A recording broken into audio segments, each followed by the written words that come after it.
Products are shown for demonstration purposes only. The AHA does not endorse or recommend any specific manufacturer or product. In order to show skills clearly, the healthcare providers in this video do not always use recommended personal protective equipment, such as gloves. To help improve your assessment skills, the American Heart Association training series includes videos of actual children with medical problems. Of course, at no time was medical care delayed for the purpose of obtaining this video.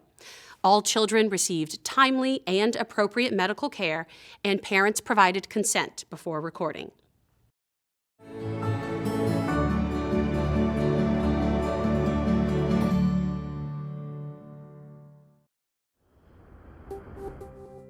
Sudden cardiac arrest occurs without warning or within just a few minutes after symptoms appear. On any given day and at any given time, you could encounter a victim of cardiac arrest. And with the training you received today, your actions can give the victim the best chance of survival. But first, let's talk about the pediatric chains of survival.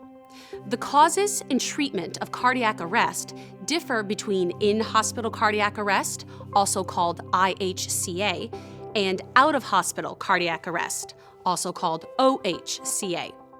Therefore, specific chains of survival have been created for each of these populations. There are 6 links in each chain. The first link in the pediatric chain of survival is prevention and preparedness, including responder training, early recognition of cardiac arrest, and rapid response teams.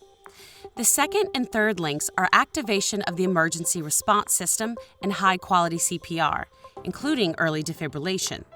Next comes advanced resuscitation interventions, followed by post-cardiac arrest care. The 6th link in both the OHCA and IHCA chains of survival is recovery. This chain is a useful metaphor to understand the connection and flow between the stages of emergency cardiovascular care. To begin training, we'll focus on individual skills that rescuers perform. It's most effective to perform CPR as a team. However, to be an effective team member, you'll need to possess the individual skills of CPR. So, we'll start there. As a healthcare provider, your first step is to verify scene safety. Then, tap and shout to check for responsiveness. Hey, are you okay? Are you okay?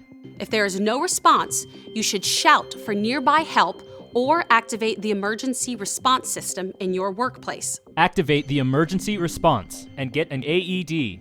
Check for a carotid pulse. Locate the child's trachea by using 2 or 3 fingers, and then slide your fingers into the groove just to one side of the trachea where you can feel the carotid pulse. The technique of feeling for the carotid pulse is usually easier to perform on the side closest to you, the rescuer. Check for breathing by scanning the child's chest, looking for chest rise and fall.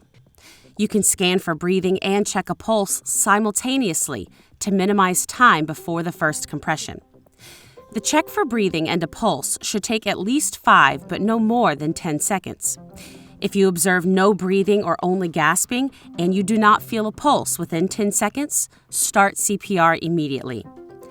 A bit later in this course, we'll talk about what to do if someone is unresponsive, is not breathing, but a pulse is felt. But right now, we're assuming you don't feel a pulse, so you need to do compressions. By starting compressions, you are initiating the CAB sequence, or compressions, airway, and breathing sequence. After you give compressions, open the child's airway and deliver breaths.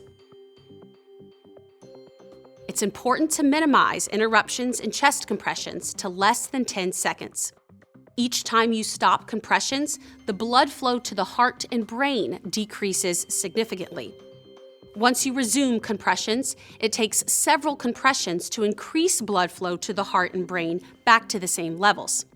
So any interruption in chest compressions can result in low blood flow and minimize the chance of the return of spontaneous circulation, or ROSC.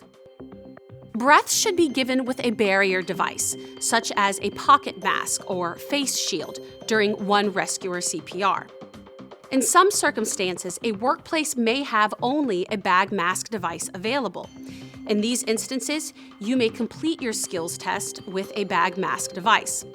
In the clinical setting, a rescuer may not be able to deliver 2 breaths within 10 seconds when using a bag mask device during one rescuer CPR. The American Heart Association and BLS guidelines define anyone from age 1 year to puberty as a child. Under these guidelines, puberty is defined as chest or underarm hair on boys and any breast development on girls. When you're performing compressions on a child, it's fine to use 1 or 2 hands, whichever works for you and allows you to provide deep, effective compressions. To be effective, your compressions must go to a depth of at least 1/3 the depth of the child's chest, which equates to approximately 2 inches or 5 centimeters, and the chest must recoil completely between compressions.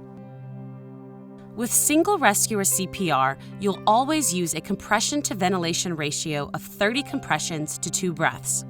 However, when performing 2 rescuer CPR on a child, the ratio changes and should be 15 compressions to 2 breaths. Before we start, you need to make sure that the child is on a firm, flat surface lying face up. Quickly move bulky clothing out of the way that is covering the child or infant's chest so that you can locate appropriate hand or finger placement for compressions.